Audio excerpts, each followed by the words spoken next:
राहुल गांधी भी Donald Trump की तरह अपनी पार्टी को डुबोने की राह पर हैं।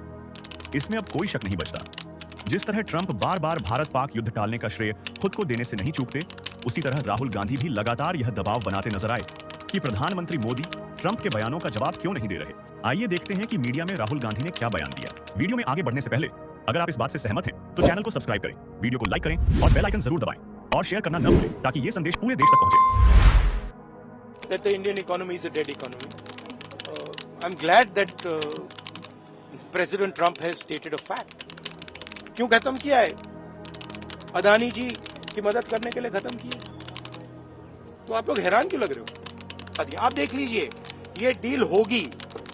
ट्रंप डिफाइन करेगा ये डील कैसे होगी और मोदी वही करेगा जो ट्रंप कहेगा। अब जब प्रधानमंत्री मोदी ने स्पष्ट कर दिया है कि भारत और पाकिस्तान के बीच जो युद्ध विराम हुआ उसमें किसी तीसरे देश का कोई हस्तक्षेप नहीं था, तो दो प्रतिक्रियाएं सामने आई हैं। एक ओर ट्रंप को यह स्वीकार करना मुश्किल हो गया है कि उन्हें नोबेल शांति पुरस्कार नहीं मिलेगा, और दूसरी ओर राहुल गांधी अब यह कहते दिख रहे हैं कि ट्रंप भारत पर टैरिफ शुल्क थोप सकते हैं। क्या राहुल गांधी सचमुच कभी देश हित में बोलते नजर आए हैं?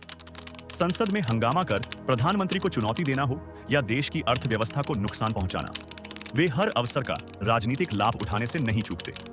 वहीं दूसरी ओर आम नागरिक जो ईमानदारी से टैक्स देता है और इन नेताओं को सशक्त बनाता है, वही देखता है कि संसद में खड़े होकर ये नेता कहते हैं कि अब ट्रंप भारत की अर्थव्यवस्था को कैसे नुकसान पहुंचाएंगे। लेकिन क्या ये नेता 1% भी उस आम आदमी के बारे में सोचते हैं जो रोजाना संघर्ष करके अपने परिवार को एक बेहतर जीवन देने का प्रयास करता है?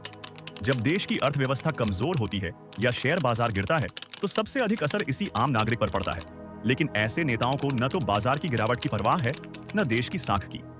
इनके बयानों और हरकतों से अंततः नुकसान देश और उसके नागरिकों का ही होता है। इतिहास और अर्थशास्त्र दोनों यही बताते हैं कि अमेरिका ने कभी भी भारत के दीर्घकालिक हितों को प्राथमिकता नहीं दी। भारत को अब समझना होगा कि अमेरिका पर निर्भर रहना कोई स्थायी रणनीति नहीं हो सकती।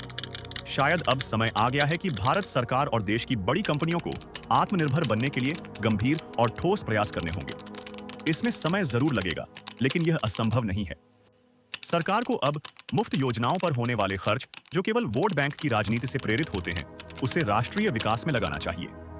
बड़े उद्योगपति और सेलिब्रिटीज जो विदेशों में शादियों या निजी आयोजनों पर भारी खर्च करते हैं, उन्हें भी अपनी प्राथमिकताएं बदलनी होंगी। अगर यही पूंजी उन भारतीय मूल के वैश्विक सीईओज और इनोवेटर्स में निवेश हो जो आज अमेरिका में काम कर रहे हैं, तो भारत को वैश्विक आर्थिक शक्ति बनने से कोई नहीं रोक सकता। माइक्रोसॉफ्ट द्वारा न्यारा एनर्जी के साथ किया गया व्यवहार, अमेरिका द्वारा 6 भारतीय कंपनियों पर लगाए गए प्रतिबंध और फ्रांसीसी जहाज के डेटा को हैक करने जैसे मामले भारत के लिए केवल सबक नहीं बल्कि एक कठोर सच्चाई है।